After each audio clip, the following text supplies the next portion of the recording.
Hi friends, welcome back to my channel. ഞാനിന്ന് വന്നിട്ടുള്ളത് എല്ലാവർക്കും ചെയ്യാൻ പറ്റുന്ന ഒരു വാഞ്ചോ കേക്കിൻ്റെ റെസിപ്പി ആയിട്ടാണ്. അപ്പോൾ ഇതെങ്ങനെയാണ് തയ്യാറാക്കിയെടുക്കുന്നതെന്ന് നോക്കാം. ആദ്യമായിട്ട് നമുക്ക് മുട്ടൻ്റെ വെള്ളയും മുട്ടൻ്റെ മഞ്ഞയും കൂടി സെപ്പറേറ്റ് ചെയ്തിട്ടെടുക്കണം. ഞാനിവിടെ 3 മുട്ടയാണ് ഇതിലേക്ക് യൂസ് ചെയ്തിട്ടുള്ളത്. അപ്പോൾ മുട്ടൻ്റെ വെള്ള ആദ്യം നന്നായിട്ട് ബീറ്റ് ചെയ്തെടുക്കുക. ഇതിലേക്ക് ഞാനിപ്പോൾ 1/2 കപ്പ് പഞ്ചസാര പൊടിച്ചെടുത്തിട്ടുണ്ട്. ഇത് കുറച്ചായിട്ട് ഇത് ബീറ്റ് ചെയ്യുന്ന സമയത്ത് ഇതിലേക്ക് ആഡ് ചെയ്ത് കൊടുക്കുക. എന്നിട്ട് നന്നായിട്ടൊന്ന് ബീറ്റ് ചെയ്തിട്ടെടുക്കാം.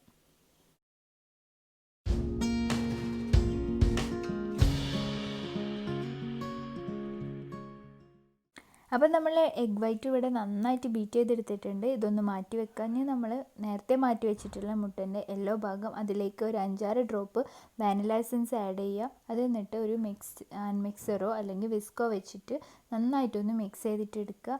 എന്നിട്ട് നമ്മൾ ബീറ്റ് ചെയ്ത് വെച്ചിട്ടുള്ള മുട്ടൻ്റെ വെള്ളയിലേക്ക് ഇതൊന്ന് ആഡ് ചെയ്ത് കൊടുത്തിട്ട് അത് രണ്ടും കൂടെ ഒന്ന് ബീറ്റ് ചെയ്തിട്ടെടുക്കാം.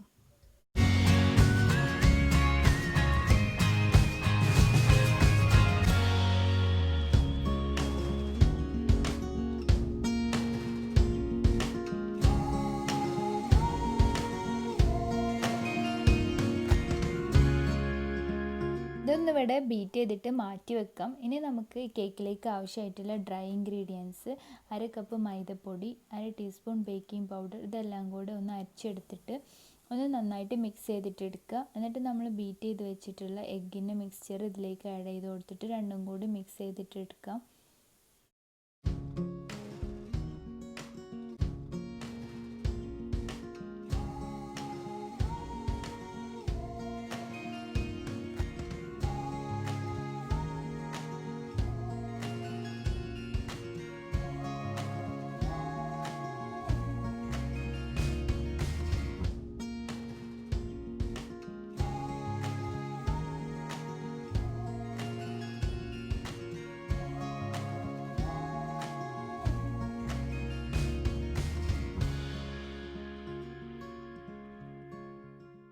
അപ്പോൾ വാനില സ്പഞ്ചിനുള്ള ബാറ്റർ പൗഡർ റെഡി ആയിട്ടുണ്ട്. ഈ ഒരു കൺസിസ്റ്റൻസിയിലാണ് നമുക്ക് വേണ്ടത്. അപ്പോൾ ഇനി നമ്മൾ ബേക്ക് ചെയ്യാൻ ഉപയോഗിക്കുന്ന പാൻ എടുക്കുക, അതൊന്ന് ഗ്രീസ് ചെയ്ത് കൊടുക്കുക. ഞാനിപ്പോൾ ഇവിടെ ബട്ടർ ഉപയോഗിച്ചിട്ടാണ് ഗ്രീസ് ചെയ്യുന്നത്. സൺഫ്ലവർ ഓയിൽ വേണമെങ്കിൽ യൂസ് ചെയ്യാം. ഇതെല്ലാ സൈഡിലും ബട്ടർ ആക്കിയതിന് ശേഷം ഇതിൻ്റെ മുകളിൽ ബട്ടർ പേപ്പർ ഒട്ടിച്ചു കൊടുക്കുക. എന്നിട്ട് നമ്മൾ ഉണ്ടാക്കി വെച്ചിട്ടുള്ള ബാറ്റർ ഇതിലേക്ക് ഒഴിച്ച് കൊടുക്കുക.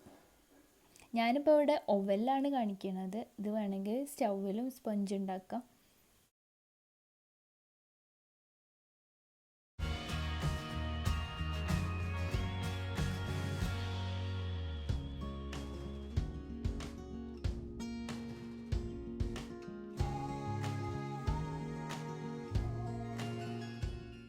അപ്പോൾ നമ്മുടെ വാനില സ്പഞ്ച് ഇപ്പോൾ ഇവിടെ റെഡി ആയിട്ടുണ്ട്. ഒരു നൈഫ് വെച്ചിട്ട് കുത്തി നോക്കുക, വന്നിട്ടുണ്ടോ എന്ന് നോക്കുക. എന്നിട്ട് മാത്രം ഓവനിലെടുക്കുക. ഇതിപ്പോൾ ഇവിടെ റെഡി ആയിട്ടുണ്ട്. ഇനി നമ്മളിതൊന്ന് ചൂടാറിയതിന് ശേഷം കട്ട് ചെയ്തിട്ട് എടുക്കണം. കട്ട് ചെയ്തതിന് ശേഷം അതിൻ്റെ മുകളിൽ ഷുഗർ സിറപ്പ് ഒഴിച്ച് കൊടുക്കുക.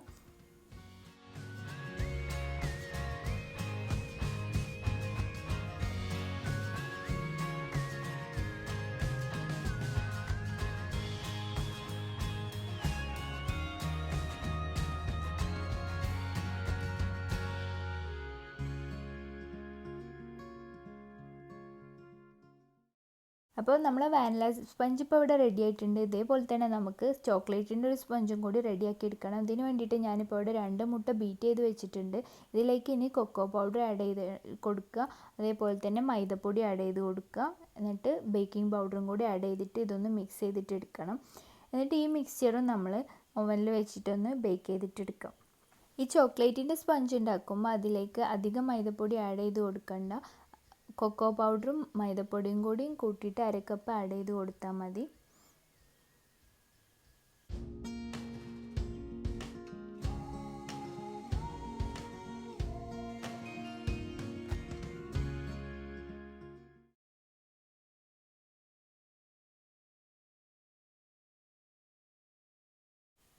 ചോക്ലേറ്റിൻ്റെ ഒരു ലെയർ മാത്രമേ ഞാനിപ്പോൾ ഇവിടെ യൂസ് ചെയ്യുന്നുള്ളൂ. അതുകൊണ്ട് തന്നെ ഇത് കട്ട് ചെയ്തിട്ട് എടുക്കണില്ല. ഞാൻ കുറച്ച് എഗ്ഗും കുറച്ചും പൊടികളും മാത്രം ചേർത്തിട്ടാണ് ഇത് ഉണ്ടാക്കിയിട്ടുള്ളത്. കാരണം ഒറ്റ ലെയർ മാത്രമേ ഇവിടെ ആവശ്യമുള്ളൂ. ബാക്കി 2 ലെയർ നമ്മൾ വാനിലേൻ്റെ സ്പഞ്ചാണ് യൂസ് ചെയ്യുന്നത്. ഇനി ഇതൊന്ന് ചൂടാറിയതിന് ശേഷം ഇതിൻ്റെ മുകളിൽ ഷുഗർ സിറപ്പ് ഒഴിച്ചു കൊടുക്കുക. ഇനി നമുക്ക് ഈ കേക്കിലേക്ക് ആവശ്യമായിട്ടുള്ള വിപ്പിംഗ് ക്രീം ഒന്ന് ബീറ്റ് ചെയ്തിട്ടെടുക്കണം.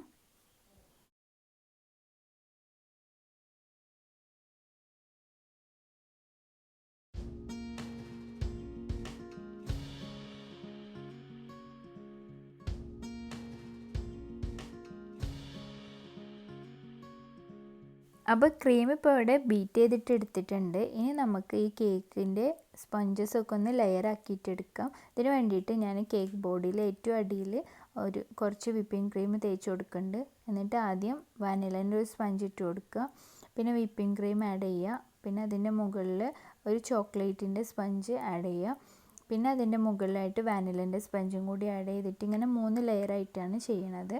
നിങ്ങൾക്ക് ഇഷ്ടമുള്ള രീതിയിലൊക്കെ ചെയ്യാം. ഞാനിപ്പോൾ ഇതിൽ കേക്കിൻ്റെ സ്റ്റാൻഡോ അല്ലെങ്കിൽ വിപ്പിംഗ് ക്രീം ലെവൽ ചെയ്യാനുള്ള ടൂൾസ് ഒന്നും തന്നെ യൂസ് ചെയ്യുന്നില്ല. എല്ലാവർക്കും ചെയ്യാൻ പറ്റുന്ന ഒരു രീതിയിലാണ് ഇത് ചെയ്തെടുക്കുന്നത്.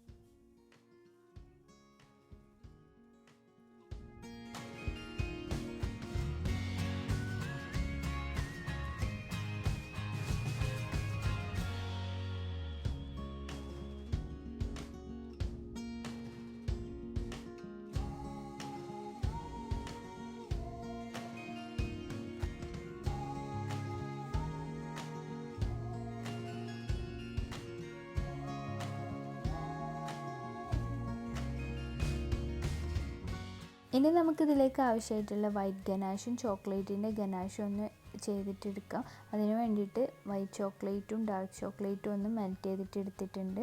എന്നിട്ട് അത് ഈ കേക്കിൻ്റെ മുകളിലൂടെ ഒന്ന് ഒഴിച്ചു കൊടുക്കാം. ഏത് രീതിയിലും നിങ്ങൾക്കത് ചെയ്തെടുക്കാം. ഞാനിപ്പോൾ ഇത് കേക്ക് ഫുള്ളായിട്ട് കവർ ചെയ്യണില്ല, മുകളിൽ മാത്രമേ വൈറ്റ് ചോക്ലേറ്റും ഡാർക്ക് ചോക്ലേറ്റും കൂടി യൂസ് ചെയ്യണുള്ളൂ.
അപ്പോൾ നമ്മുടെ വാഞ്ചോ കേക്ക് ഇപ്പോൾ ഇവിടെ റെഡി ആയിട്ടുണ്ട്. ഞാനിപ്പോൾ ഇത് ചെറിയ രീതിയിലൊക്കെ ഒന്ന് ഡെക്കറേറ്റ് ചെയ്തിട്ട് എടുത്തിട്ടുണ്ട്. അപ്പോൾ നിങ്ങൾക്ക് ഇഷ്ടമുള്ള രീതിയിലൊക്കെ ഡെക്കറേറ്റ് ചെയ്തിട്ട് എടുക്കാം, അതൊക്കെ നിങ്ങളെ ഇഷ്ടമാണ്. പിന്നെ കംപ്ലീറ്റ് ഞാനിത് കവർ ചെയ്തിട്ടില്ല, നിങ്ങൾക്ക് ഇഷ്ടമുണ്ടെങ്കിൽ അതുപോലെ ചെയ്യാം. ഞാനിപ്പോൾ ഈ ഒരു രീതിയിലാണ് എടുത്തിട്ടുള്ളത്. അപ്പോൾ നല്ല സോഫ്റ്റായിട്ട് കിട്ടിയിട്ടുണ്ട്, നല്ല ടേസ്റ്റിയാണ്. എല്ലാവരും ഒന്ന് ട്രൈ ചെയ്ത് നോക്കുക, എന്നിട്ട് നിങ്ങളെ കമൻസും ഫീഡ്ബാക്സും ഒക്കെ അറിയിക്കുക. അപ്പോൾ വീണ്ടും നല്ല റെസിപ്പി ആയിട്ട് കാണുന്നത് വരെ ബൈ.